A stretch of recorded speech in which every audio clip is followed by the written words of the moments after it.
촛불 시민 여러분 안녕하십니까, 최강욱입니다.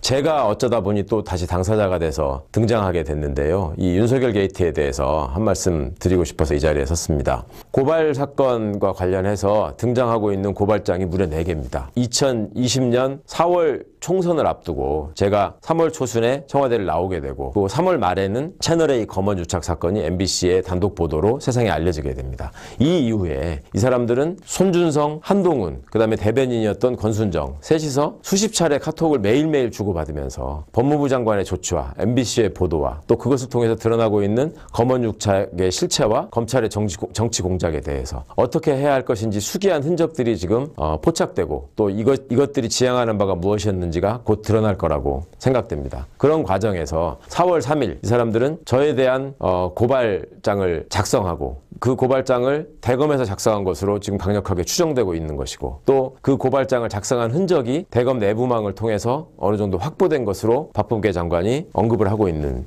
상황입니다. 그런 고발장을 총장의 눈과 귀라고 할 수 있는 수사정보정책관이, 총장의 지시 없이 독자적으로는 절대 움직일 수 없다는 수사정보정책관이 본인과 연수원, 사법연수원 동기이자 김웅 전 검사에게 고발장 초안을 전달하고, 그 고발장을 받은 김웅 검사의 텔레그램이 그대로 손준성 보냄이라는 이름으로 공개된 것이 9월 초였습니다. 그 명백한 디지털 증거에도 불구하고 이 사람들은 지금 발뺌을 하고 있습니다. 김웅에게 전달된 고발장이 실제로 고발로 이어지지도 않았는데 이게 무슨 고발 사주란 말이냐. 이것이 당일 뉴스버스의 보도 이후에 여러 시간의 잠적 끝에, 휴대폰까지 차단한 끝에 기자들 앞에 나타난 윤석열의 일성이었습니다. 고발로 연결되지도 않았는데 무슨 고발 사주란 말이냐. 머지않아 진상이 드러났습니다. 8월 달에 저를 대상으로 국민의힘이 직접 고발한 고발장에 담겨져 있는 내용과 4월 달에 손준성이 김웅에게 건넨 고발장의 내용이 똑같았다. 이것이 처음에 드러난 2개의 고발장의 실체였습니다. 자, 그 2개의 고발장 이후에 김웅은 나는 이걸 당에다가 공식적으로 전달한 적이 없다 라고 계속 발뺌을 하면서 또 계속 말 바꾸기를 하면서 세간에 눈 가리고 아웅이라는 말이 있더니 윤 가리고 김웅이 됐구나 라는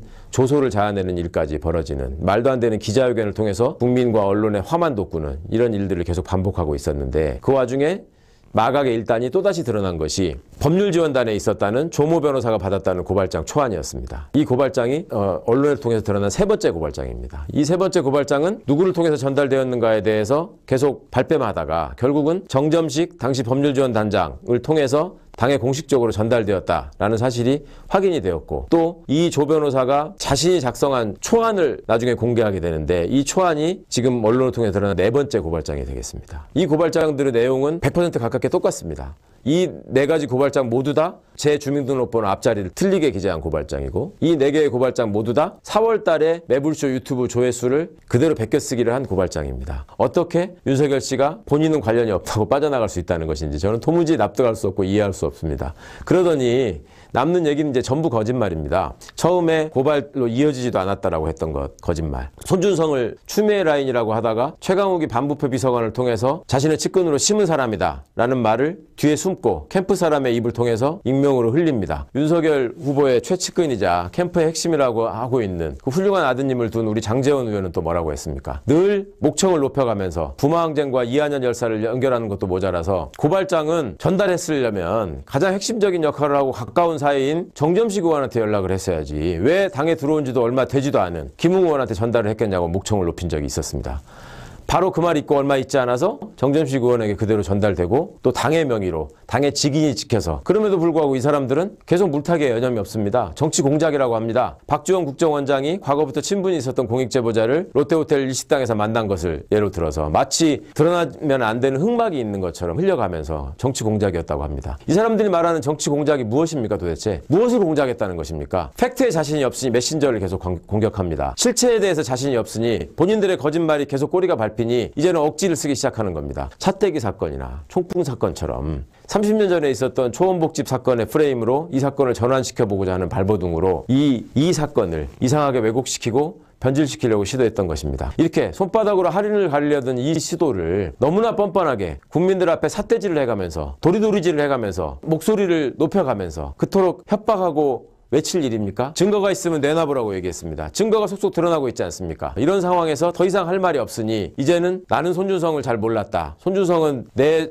지시에 의해서 움직이는 사람이 아니다라는 식으로 그런 하급자를 이제 내팽개치는 일까지 서슴지 않고 있습니다. 이 사람은 이런 배신과 거짓을 계속 반복하고 있습니다. 그럼에도 불구하고 소위 정권교체 열망이라는 허상에 기대서 아직도 유력 후보의 위치를 점하고 있습니다. 이 사람들이 바라고 있는 세상은 어떤 세상이겠습니까? 이 사람들이 정권교체를 통해서 이루고자 하는 세상은 어떤 세상이겠습니까? 이것을 어떻게 우리가 용납할 수 있고 어떻게 방치할 수 있겠습니까? 절대 용서할 수 없고 절대 방치할 수 없고 절대 잊을 수 없는 일입니다. 이제 심판하고 응징할 때입니다. 범죄자가 있어야 할 곳은 광장이 아니고 길거리가 아니고 감옥입니다. 범죄자가 먹어야 할 것은 시장의 어묵이 아니고 교도소에서 나눠주는 사식일 것입니다.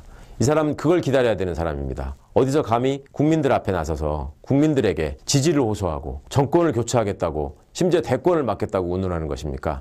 일반 사람들 같으면 그 처가의 그 지저분한 상황들, 그 처가가 연루되어 있는 그 여러 가지 의혹들 때문에 도저히 양심상 선거라는 공간에 나설 수 없는 사람입니다. 이 사람이 무엇을 믿고 선거라는 공간에 나서서 이렇게 활개를 치고 이렇게 시끄럽게 하겠습니까? 단 하나입니다. 오로지 믿는 구석은 검찰이 처벌에 관한 모든 권한을 한 손에 쥐고 있기 때문에 그런 검찰의 권한이 정치검사들이 바로 하면서 다시 한번 나를 위해서 작동될 것이다. 검사가 던져주는 먹잇감을 단독이라는 이름으로 다는데 혈안이 돼 있었던 일부 하이에나 언론이 여전히 나를 지켜주고 나를 보호해 줄 것이다 라는 확신이 있지 않는 한 감히 있을 수 없는 짓을 벌이고 있습니다. 이것을 우리 눈 밝은 시민들이 응징하고 이제 바로 잡아야 할 때입니다. 진실은 우리 김경수 지사의 말처럼 아무리 멀리 던져도 늘 제자리로 돌아오는 것이고 우리 노무현 대통령님의 말씀처럼 강물은 결코 바다를 포기하지 않고 흘러갑니다. 정의가 강물처럼 흐르는 세상, 평화가 들꽃처럼 만발한 세상을 말씀하셨던 김대중 대통령님의 말씀이 구현되는 그날까지 우리 촛불 시민들의 밝은 정신으로 또 맑은 눈으로 이 세상을 늘 지켜주시고 또 사악한 것들을 응징하고 반드시 좋은 나라, 참되고 밝은 나라를 만들어 주실 거라고 믿습니다. 저도 미력 하나마 최선을 다하겠습니다.